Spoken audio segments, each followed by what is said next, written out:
Hello students, how are you beta? Hope you all are fine. And as you know that we have completed your chapter number 9 and today we will be doing your chapter number 10, that is producer's equilibrium.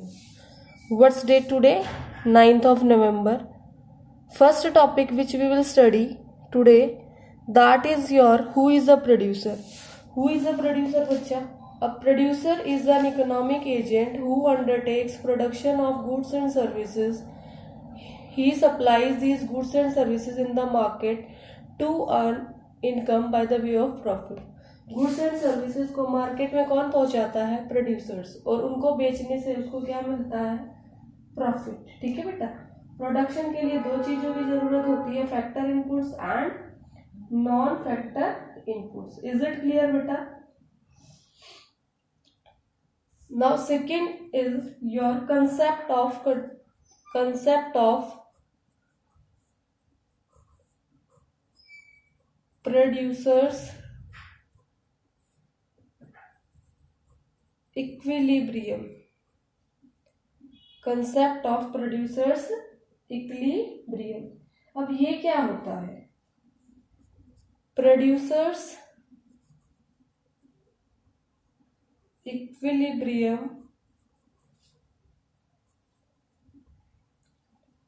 refers to a situation of profit maximization. Profit maximization एक ऐसी situation जिसके अंदर जो है profits maximum हो जाते हैं, that is called profit maximization. A producer strikes his equilibrium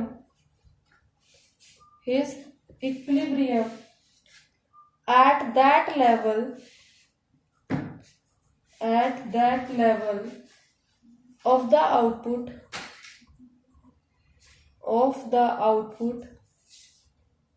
where the profit is maximized। एक प्रोड्यूसर उतने ही आउटपुट करता है जितना जहां तक उसको प्रॉफिट्स जो है मैक्सिमाइज होते हैं। अगर उसको लगे लॉसेस होने स्टार्ट हो गए हैं, वो प्रोडक्शन बंद कर देगा। इसके अलावा अगर उस पॉइंट के अलावा कहीं भी प्रोडक्शन हुआ, that will lead to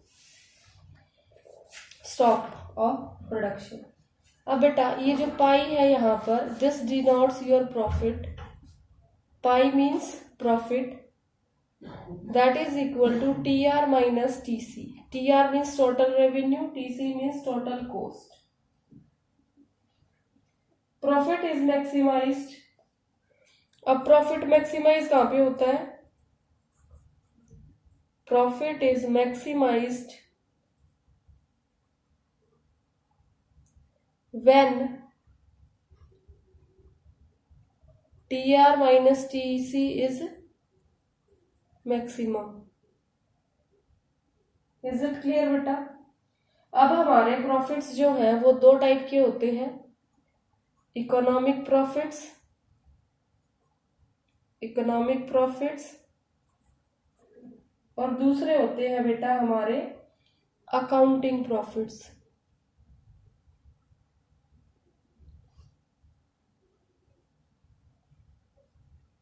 accounting profits, economic profits में हमारे होता है TR इज माइनस TC, लेकिन वेयर कौन सा TC? Where TC is having both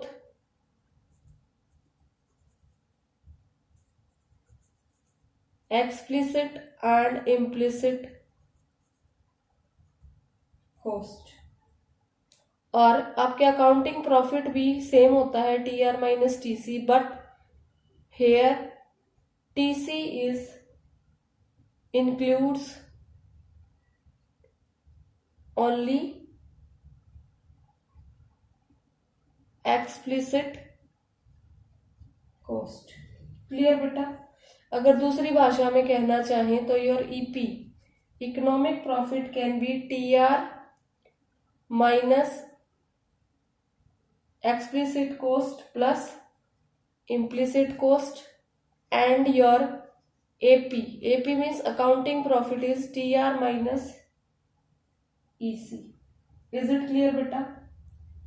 Now what about your gross and net profit? Now I think I must move to the next page. The next topic is your topic of gross and net profit. Gross profit, then is net profit. What is gross profit beta? Total revenue minus total variable cost. And what is your net profit? That is TR minus TC, total cost. Is it clear? Then is your abnormal profits,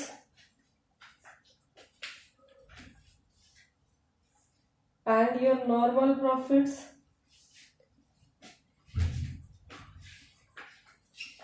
and your subnormal profits.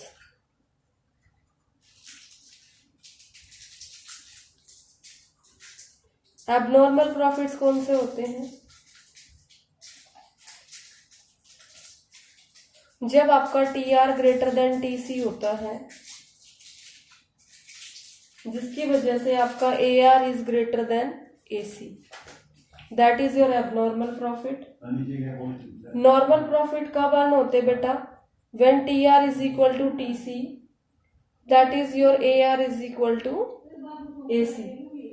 और अगर आपका total revenue less than total cost होता है, then your average revenue is less than AC. So these are three other different situations जो level of profit दिखाते हैं as पर performance. किसके अकॉर्डिंग बेटा? एज पर performance of a business, as पर performance of a business. Clear? Normal profits की definition आप कहां से करेंगे? Definition of normal profits, normal profits you will do from your focus zone of page number 255. This you have to learn and write as it is. Then is your beta third concept, that is conditions of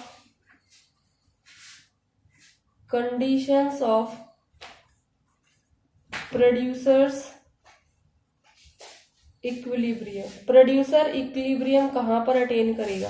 हमने consumer equilibrium पढ़ा था ना बेटा, utility analysis से भी और आपके IC curve analysis से भी। अब हम पढ़ेंगे आपका कंडीशंस ऑफ प्रोड्यूसर्स इक्विलिब्रियम। एक प्रोड्यूसर को इक्विलिब्रियम किन कंडीशंस के अंदर मिलता है? इज इट क्लियर बेटा? Now in this first condition is MR should be equal to MC, marginal cost should be equal to marginal revenue. Second beta, MC should be rising, MC should be rising when MR is equal to MC. And third is beta, your AR, that is price, must be greater than equal to ABC. आपके average variable cost से ये greater होना चाहिए। It is only when these conditions are satisfied the difference between TR and TC is maximized. जब ये तीनों condition satisfy होंगे तभी we can say that it is only when these conditions these conditions are satisfied, that the difference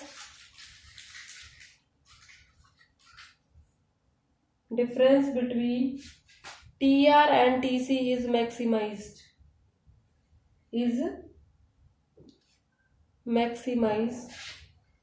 implying maximization of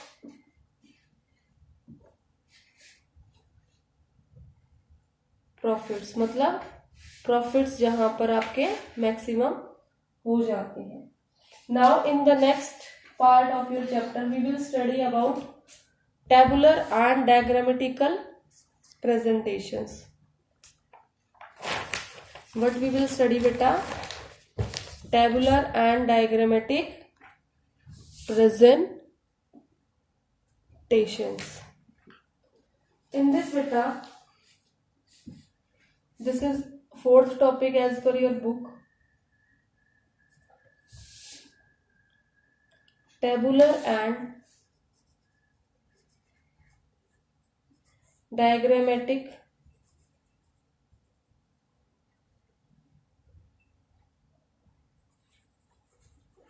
presentation of producers equilibrium. Clear बेटा? इसको देखने के लिए हम एक टेबल बनाएंगे और इसमें हम पढ़ेंगे प्रोड्यूसर्स इक्विलिब्रियम. कौन सी अप्रोच से? MR/MC approach. इसके अंदर आपका Q है, आपका MR है और आपका MC है. क्वांटिटी बेटा 1 2 3 4 5 6 7 8 9 10 11. आपका मार्जिनल रेवेन्यू हमने फिक्स लिया है यहाँ पे 12 रुपीज. देन बेटा your marginal cost is at first it is 15. Let me draw these lines.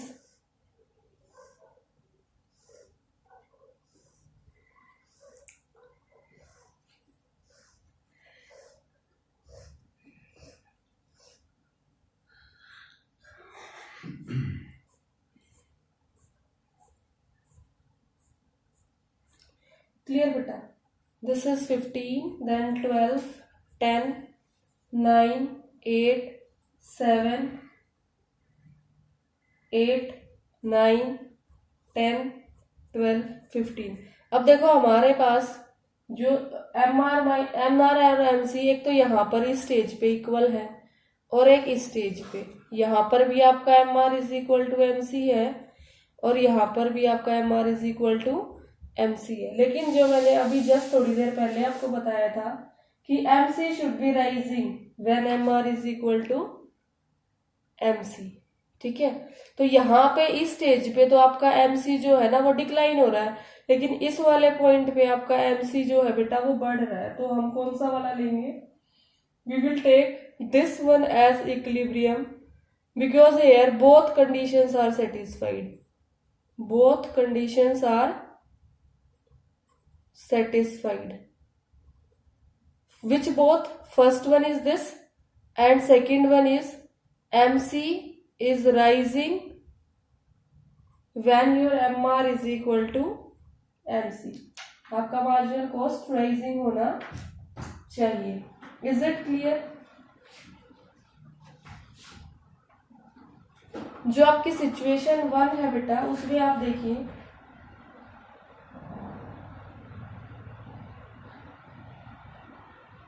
आपका MC फॉलिंग था इसलिए हमने नहीं लिया. और जो सेकंड सिचुएशन था यहाँ पे देखो 12 के बाद 10 हो गया, मतलब MC फॉलिंग है और हमें कौन से वाला लेना है जहाँ पे आपका MC इंक्रीजिंग होगा.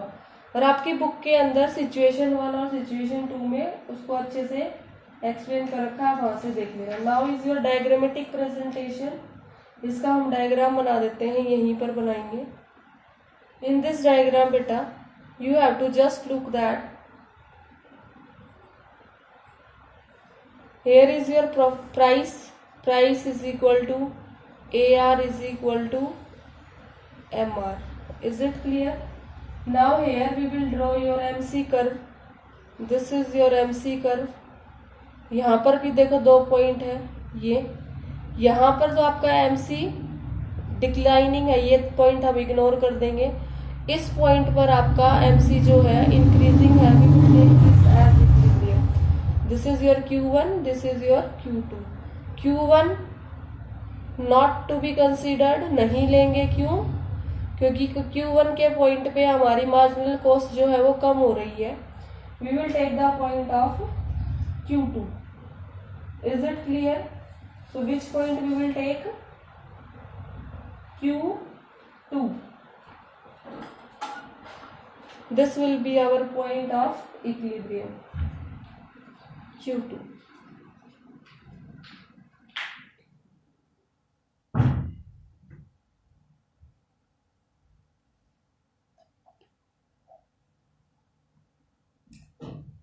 All the explanation is on your page number 258 and 259. You can go through and read these pages. I have explained you the meaning of diagram. Diagrammatically, this conclusion is written that we will select Q2 in your paragraph of your second paragraph of your page number 259. That with reference to figure 1, producer equilibrium is struck at Q2 when output is how much output beta over here? L2. So this much output we will produce at this much price line to attain maximum profits. What happens when a unit more or less unit is produced? अगर इस point से थोड़ा सा ज्यादा produce कर देंगे और अगर इस पॉइंट से थोड़ा सा कम प्रोड्यूस कर देंगे तो क्या होगा? ठीक है बेटा, अगर हम इस पॉइंट से थोड़ा सा ज्यादा प्रोड्यूस कर दें, सपोज दूसरा डायग्राम ले लेते हैं क्योंकि इसमें हम आपका डिस्कस कर रहे हैं ग्रीन क्वेश्चन। एक ग्रीन क्वेश्चन लिखा हुआ है आपकी बुक में ग्रीन पेन से, that is what happens when a unit more than और less than this is produce. अगर बाई चांस ये आपका है और ये आपका हो गया फाइनल आउटपुट, अगर इसकी जगह ये Q3 प्रोड्यूस होने लग जाए तो क्या होगा? अगर ये बढ़ जाएगा ना बेटा, आपका Q हो जाएगा, तो इससे क्या होगा? हमारा TR minus TVC will decrease means profit level will reduce,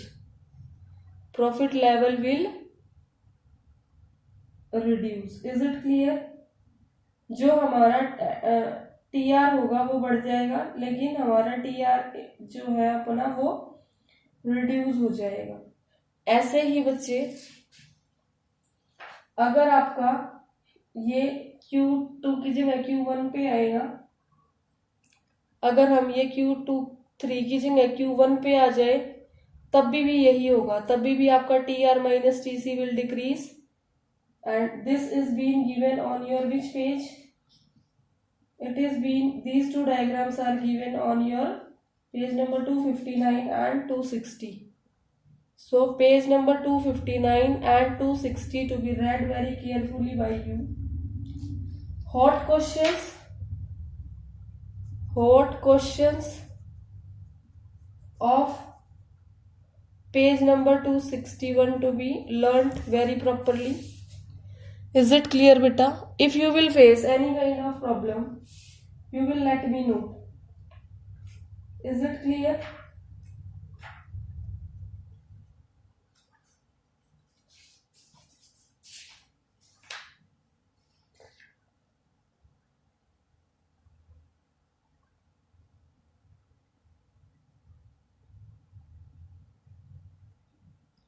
यहाँ पर इस केस में हमारा जो मेन चीज जो आएगी दोनों के एक्सप्लेनेशन में, that is your additional revenue is less then additional cost. जो हमारा रेवेन्यू बढ़ा है वो एडिशनल कॉस्ट के कंपैरिजन में बढ़ा तो है, हमारा रेवेन्यू भी बढ़ा है और हमारा कॉस्ट भी बढ़ा है, लेकिन हमारा रेवेन्यू कम बढ़ा है कॉस्ट के कंपैरिजन में, इसीलिए हमारा जो प्रॉफिट जो है वो रिड्यूस हो जाएगा। इसीलिए बेटा ये जो Q3 और Q1 है, these cannot be our equilibrium points and we must not go to the points above Q2 and Q1। आपकी बुक में ये दो डायग्राम्स के थ्रू एक्सप्लेन कर रखा है on your page number 259 and your page number 261। अगर आपको प्रॉपरली आपके मार्क्स गेन करने हैं और आपको समझ नहीं आ रहा है कि आपको क्या क्या लिखना है, क्या क्या लर्न करना है, सो बच्चे टू एक्सप्लेन प्रोड्यूसर इक्विलिब्रियम को एक्सप्लेन करने के लिए आप क्या करेंगे, प्रॉपरली आप डायग्राम बनाएंगे, तीनों डायग्राम जो मैंने आपको बताए हैं, ऑल 3 डायग्राम्स, ठीक है। टेबल जो मैंने आपको टेबल बनाया था अभी, आउटपुट, MR और MC का ये table, and explanation through. Explanation आप कहाँ से करेंगे बेटा, explanation you will do through focus zone of page number 261। Very important, आपका पूरा प्रोड्यूसर इक्विलिब्रियम पेपर में आ जाएगा। Discuss producers equilibrium with MR/MC approach. तो आपको ये सारा बताना है जो मैंने आज आपकी वीडियो लेक्चर में समझाया है आपको। So hope you have understood about this chapter. Clear बेटा, ठीक है। इसके बाद आपकी बुक में समरी पेज है, उसको भी अच्छे से रीड आउट कर लेना। Summary on page number 262। Try to solve all your MCQs of your page number 262, 263 till 265, exercise till 265. If you face any kind of problem anytime, you will be telling me। एक बार फिर से बता देते हैं हमने आज की क्लास में क्या क्या पढ़ा, पता होना चाहिए ना क्या क्या पढ़ा। देखो, सबसे पहले पढ़ा प्रोड्यूसर्स, उसके बाद पढ़ा प्रोड्यूसर्स इक्विलिब्रियम, ठीक है। फिर उसके बाद पढ़ा हमने प्रॉफिट। प्रॉफिट में हमने क्या क्या पढ़ा, इकोनॉमिक प्रॉफिट, अकाउंटिंग प्रॉफिट,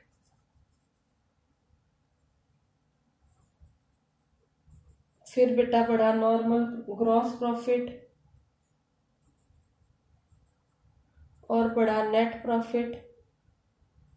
फिर हमने आपके पढ़े एबनॉर्मल प्रॉफिट, फिर पढ़ा बेटा नॉर्मल प्रॉफिट्स, फिर पढ़ा हमने आपका सब नॉर्मल प्रॉफिट्स। सब नॉर्मल प्रॉफिट्स का दूसरा नाम क्या है, losses. These are also called your losses. ये पहले नहीं बताया था, अब बताया था। फिर मैंने आपको कराया बेटा 4th नंबर पे डेफिनेशन ऑफ नॉर्मल प्रॉफिट्स। फिर बेटा we have done conditions of equilibrium, 3 conditions most important, ठीक है। फिर हमने करा tabular and diagram of PE producer equilibrium. और 7th में हमने पढ़ा बेटा आपके 2 cases. Case 1, if output is produced at Q3 greater than Q2। और केस 2 क्या पढ़ा, if output is produced Q1 less than Q2, ठीक है, इससे कम अगर और ज़्यादा अगर हो जाए तो क्या सिचुएशंस होंगी. This we have done. In next class we will do your next chapter, that is your chapter number 11, but we will do chapter 11 theory of supply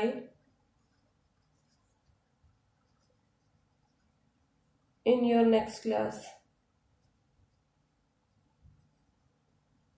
So that's all for today. Have a nice day beta. Thank you.